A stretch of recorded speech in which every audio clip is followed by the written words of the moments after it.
Welcome to The Explainer. Today, we're diving headfirst into, well, probably the most universally despised financial topic on the planet. Yup, taxes. Look, nobody likes paying them, right? But wrapping your head around how they work, that's honestly the ultimate cheat code to navigating your financial life.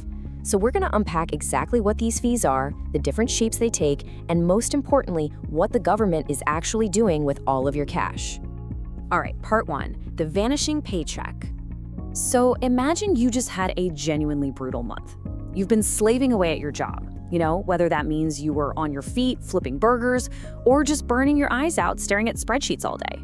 And finally, you get that highly anticipated payday email. It pops up and boom, it says you've been paid a solid $2,000. You feel great. I mean, your hard work paid off, and you're probably already calculating exactly how you're going to spend or maybe save that money. But then you excitedly log into your bank app and wait, there's only $1,456 sitting there. Where's the $2,000 you were promised? Poof, nowhere to be found.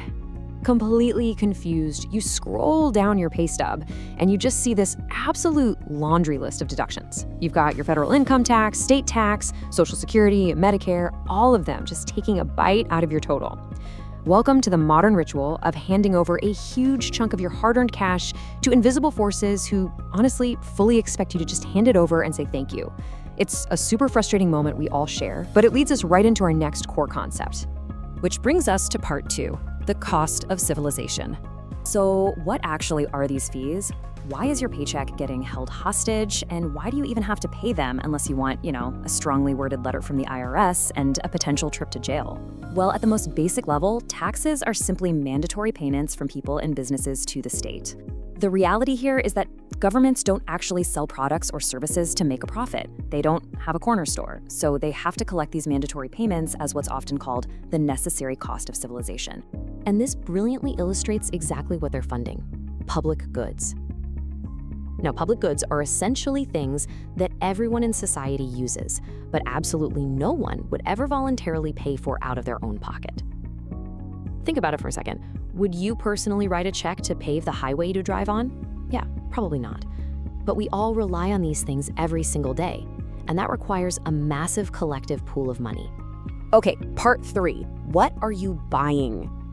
If we look at how this money is spent, it's honestly a tale of two extremes. On one hand, you're paying for absolute everyday essentials. We're talking infrastructure, the bridges you drive over, the trains, the pipes delivering your drinking water, and fixing potholes. Well, mostly fixing potholes. You're funding public schools, streetlights, clean air programs, and even the health inspectors who make sure your favorite local taco truck isn't secretly infested with rats. That's the good stuff, right? But on the other hand, your money is also funding some highly questionable purchases. Your tax dollars pay for national defense, which sometimes literally means sending billion-dollar missiles to places you've never even heard of. It means occasionally funding $80 million military test jets that somehow manage to crash during their test flights. Oh, and sometimes, the government just uses your hard-earned money to mint commemorative coins that absolutely no one asked for. So yeah, it's a very mixed bag. Moving on to part four, slicing the tax pie. Because to actually pay for all of this stuff, everything from the pothole repairs to those crashing test jets, the government has to take a little piece of almost every single dollar moving through the economy. And they do this using several different types of taxes, essentially dividing the economy up into slices. First off, they take a slice right out of your paycheck, which is income tax. Then there's sales tax, taking a slice of the money you spend on everyday items at the grocery store. If you own a home, boom, you pay property tax, which is a slice based on your house's value. If you're smart and you decide to invest, you get hit with capital gains tax, which takes a slice of the money your investments magically make while you're asleep. And get this, the government even taxes your bad habits. Things like alcohol, cigarettes, and sugary drinks get hit with something called an excise tax. And on top of all those different slices, practically everyone pays into two very specific programs. First up is Social Security, which is basically the government forcing you to save money right now so they can slowly pay it back to you when you retire. The second one is Medicare, which is a health insurance tax that supports older folks or people dealing with really serious health issues. All right, part five, the tax guessing game. So we've talked about where the money comes from and where it goes, right?